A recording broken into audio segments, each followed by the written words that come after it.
நான் ஒரு அச்சகத்திலே என்னுடைய புத்தகத்தை அச்சிட போயிருந்தேன். அங்கே ஒரு கம்யூனிஸ்டுக்காரனும் ஒரு புத்தகத்தை அச்சிட்டு இருந்தான்.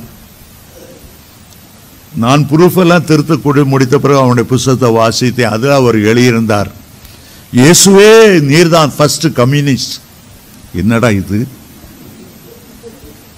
நம்முடைய ஆண்டவரை பத்தி இவன் எழுதுறா, இயேசுவே நீர்தான் முதல் கம்யூனிஸ்ட். உள்ள வாசி பார்த்தா அவன் கவிதையில் எழுதுறான், எங்கள் கால்கள் தூய்மையாக வேதனை அனுபவிக்காமல் அருமையாய் இருக்க வேண்டும் என்பதற்காக எங்கள் காலிலே குத்த வேண்டிய இந்த முள்ளை உங்களுடைய தலையிலே வைத்து கூடு கட்டி கொண்டீர்.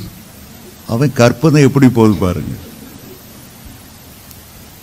எங்க கால் தூய்மையா இருக்கணுமா, எங்க காலில் வலி இருக்கக்கூடாதான், எங்க காலில் வேதனை இருக்கக்கூடாதான். ஆனால தெருவில் கிடக்கிற முள்ளையெல்லாம் இயேசுனார் எடுத்து தலையில கூடி கட்டி கொண்டாராம். ஆனால்தான் இயேசுவான ஃபர்ஸ்ட் கம்யூனிஸ்டா.